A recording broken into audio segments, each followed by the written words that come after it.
எங்கள் முதலமைச்சர் கண்ணை பார்த்தால் மின்சாரம் பாய்வதற்குண்டான 1000 வாட் மின்சாரம் அவர் கண்ணிலே இருந்து புறப்படுகின்றது. இதில் எதிரிகள் இந்த 2026இல் வைத்தறிச்சல்.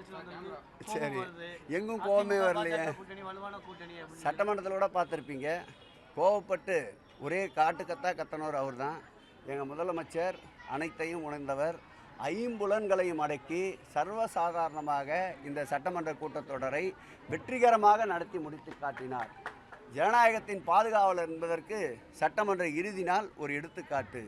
சட்டமன்றம் முடித்து விட்ட பிறகு இதுவரையில் இருந்த முதலமைச்சர்கள் கைகூப்பி வணங்கிவிட்டு செல்வார்கள்.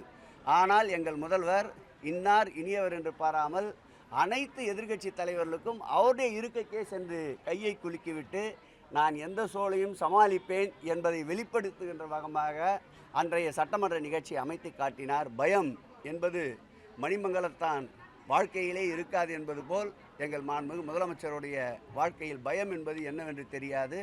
உறுதியாக நிற்பார், உறவுக்கு கை கொடுப்பார், உரிமைக்கு ஓங்கி குரல் கொடுப்பார். ஒன்றியத்திற்கு எந்த வகையிலும் அடிபணிந்து செல்லாத ஒரு ஆற்றல் வாய்ந்த இரும்பு மனிதர் எங்கள் முதல்வர்.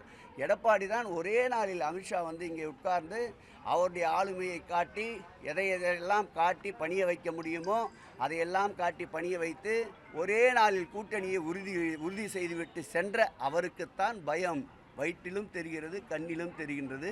எங்கள் முதலமைச்சர் கண்ணை பார்த்தால் மின்சாரம் பாய்வதற்குண்டான 1000 வாட் மின்சாரம் அவர் கண்ணிலே இருந்து புறப்படுகின்றது. இதில் எதிரிகள் இந்த 2026இல் பொசுங்குவார்கள்.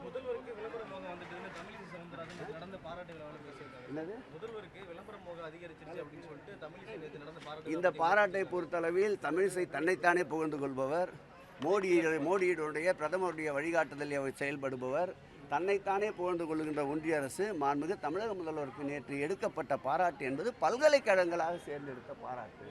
முதல்வர் எடுத்த பாராட்டல்ல, திராவிட முன்னேற்ற கழகம் எடுத்த பாராட்டல்ல, அரசு எடுத்த பாராட்டல்ல.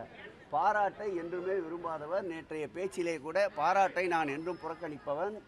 நான் மிகு பல்கலைக்கழகங்களுடைய வேந்தர்கள் கேட்டுக்கொண்டதால் இதற்கு இசைவு தெரிவித்தேன். நேற்றையது சமூகத்தில் ஒன்றிய ஜனநாயகத்தில் ஒரு பெரிய புரட்சி.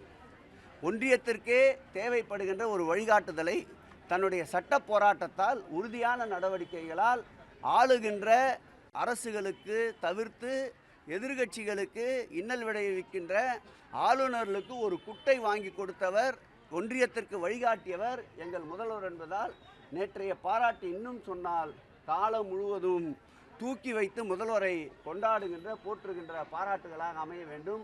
நேற்று ஒரு நாளோடு அந்த பாராட்டு நின்றுவிடக்கூடாது. வயிற்றெரிச்சல் தமிழிசை சவுந்தரராஜன் இது போலலாம் சொல்லுவார்கள். இன்னும் அக்னி வெயில் ஆரம்பித்திருக்கின்றது. இன்னும் போக போக இன்னும் அதிக வெப்பத்தோடு அவர் வார்த்தைகளை கக்குவார். நாங்கள் குளிர்ந்த காற்றை தேடி நடந்து கொண்டிருக்கிறோம். மக்களையும் குளிர்ச்சியாக அழைத்து செல்வோம்.